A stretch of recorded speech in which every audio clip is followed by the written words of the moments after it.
اخنوش مشى الفراقشيه مازالين ولا مشاو؟ اخنوش مشى تضارب المصالح في الادويه مشى ولا مازال؟ اخنوش مشى هذيك اللي عطات 11 ديال المليار لصاحبها في الصيد البحري في الداخله مشى ولا مازال؟ اخنوش مشى داكشي اللي دار في الضرائب مشى ولا مازال؟ اخنوش مشى ولكن الخنششه مازال. وبالتالي ملي غنوصلوا غادي الشعب اولا وعى بشنو واقع، غادي نوضحوا للشعب بانه هذه الطريقه هذا النوع حنا ماشي ضد رجال الاعمال، حنا بالعكس الحكومات اللي كانت خدامه مع رجال الاعمال اي دو مانيير ديزانتيريسي حنا هما هادشي ما كانش في الحكومه، هو كان معكم في الحكومه ما كانش فاش كان معنا، ما كانش تنتقدوا بالطريقه، كان شايد الصف، كان في حاجه واحده في المحروقات ونضنا ليه وهو حنا معاه في الحكومه.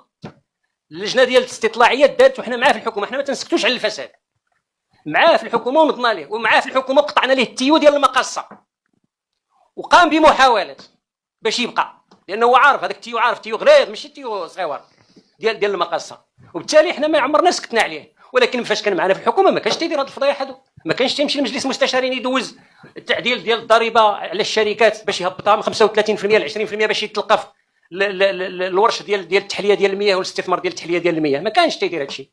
انا نعاود لك قصص معاه. فبالتالي حنا فاش كان معنا في الحكومه كان شايد الصف. انا غنمشيو للحمله الانتخابيه، ملي حملنا الحمله الانتخابيه المواطنين واعيين بالموضوع، راه هادشي راه عطانا احتجاجات قدها وقداش، ولا تشبهوا الاحتجاجات اللي جبتوها كامثله.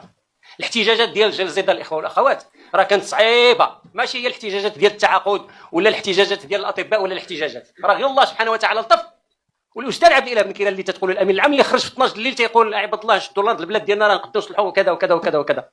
فما ننساوش هذه الامور، ما نبداوش نخلطوا بين احتجاجات واحتجاجات. كاين احتجاجات بطبيعه الحال، الحمد لله حنا بلادنا فيها الحريه، فيها الناس تيعبروا، ولكن ما نخلطوش ما بين احتجاجات فئويه ومجاليه واحتجاجات ديال جلزين. فلذلك حنا ملي غادي نمشيو الحمل الاخ النش راه ما حيد لينا والو من الخطاب ديالنا في الحمله الانتخابيه، بالعكس اولا غنقولوا لهم هذاك راه هرب هي الاولى، ودابا انتم خصكم ترسموا ديك الهربه ديالو بالتصويت، وثانيا غنقولوا لهم ها شنو كاين لانه السياسه ديالو ما زالت باقيه. واش معاه هو السياسه ديالو؟ هذه الحكومه هي التي افسدت الثقه في العمل